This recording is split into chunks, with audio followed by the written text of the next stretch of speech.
है उनका इतिहास कहता हूँ, ध्यान से सुनिए। सुंदर काशीपुरी नगरी में एक अत्यंत निर्धन ब्राह्मण रहता था। वह भूख और प्यास से बेचैन हुआ अर्थ पृथ्वी पर घूमता था। ब्राह्मणों से प्रेम करने वाले भगवान ने ब्राह्मणों को दुखी देखकर बूढ़े ब्राह्मण का रूप धारण करके उसके पास जाके आदर के साथ पूछा, हे विप्र, नित्य दुखी हुए पृथ्वी पर क्यों घूमते हो? हे श्रेष्ठ ब्राह्मण, यह सब मुझसे कहो, मैं सुनना चाहता हूँ। ब्राह्मण बोला कि मैं निर्धन ब्राह्मण हूँ, भिक्षा के लिए पृथ्वी पर फिरता हूँ। हे नाथ, यदि आप इसका उपाय जानते हैं तो कृपा करके कहिए। वृद्ध ब्राह्मण बोला कि श्री सत्यनारायण भगवान मनवांछित फल देने वाले हैं, इसीलिए हे ब्राह्मण, तू उनका पूजन कर, जिसके करने से मनुष्य दुखों से मुक्त होता है और संसार के समस्त सुख भोग करके वैकुंठ प्राप्त करता है। ब्राह्मण को व्रत का सारा विधान बतलाकर बूढ़े ब्राह्मण का रूप धारण करने वाले सत्यनारायण भगवान अंतर ध्यान हो गए। जिस व्रत को वृद्ध ब्राह्मण ने बतलाया है मैं उसको करूंगा, या निश्चय करने पर उसे रात में नींद नहीं आई। वह सवेरे उठकर सत्यनारायण भगवान के व्रत का निश्चय करके भिक्षा के लिए चल दिया।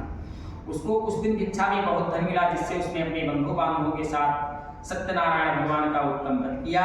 इसके करने से वह ब्राह्मण सब दुखों से छूटकर अनेक प्रकार की संपत्तियों में युक्त हुआ। उस समय से वह ब्राह्मण हर मास व्रत करने लगा। इस तरह सत्यनारायण भगवान के व्रत को जो करेगा वह मनुष्य सब पापों से छूटकर मोक्ष को प्राप्त होगा।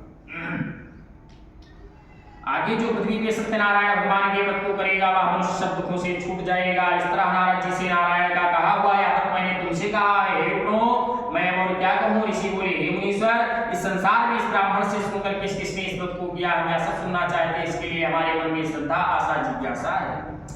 सूत जी बोले कि हे मुनियों, जिसने इस व्रत को किया है वह सब सुनो। एक समय एक ब्राह्मण धन और ऐश्वर्य के अनुसार बंधु बांधवों के साथ व्रत करने को तैयार हुआ। उसी समय लकड़ी बेचने वाला बूढ़ा आदमी आया और बाहर लकड़ियों को रखकर ब्राह्मण के मकान में गया। प्यास से दुखी लकड़हारा को व्रत करते हुए देखकर ब्राह्मण को नमस्कार करके कहने लगा कि आप क्या कर रहे हैं? इसके करने से क्या फल मिलता है? कृपा करके मुझसे कहिए। ब्राह्मण ने कहा, यह सब मनोकामनाओं को पूरा करने वाला सत्यनारायण भगवान का उत्तम व्रत और पूजन किया जा रहा है। इन्हीं की कृपा से हमारे यहाँ धन धान्य आदि की वृद्धि हुई है।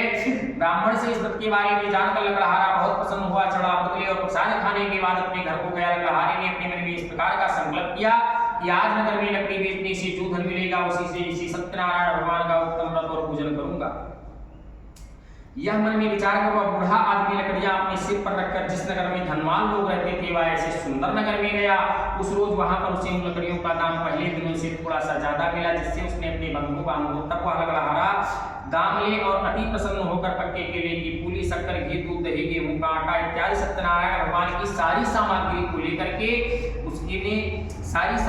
लेकर के अपने घर को गया। फिर उसने अपने भाइयों को बुलाकर घी के साथ भगवान का पूजन अर्चन वंदन किया। उस व्रत के प्रभाव से वह बूढ़ा लकड़हारा धन आदि से युक्त हुआ। संसार के समस्त सुख भोग करके अंत में वैकुंठ धाम को चला गया। बोले श्री सत्यनारायण भगवान की जय। श्रीमन्नारायण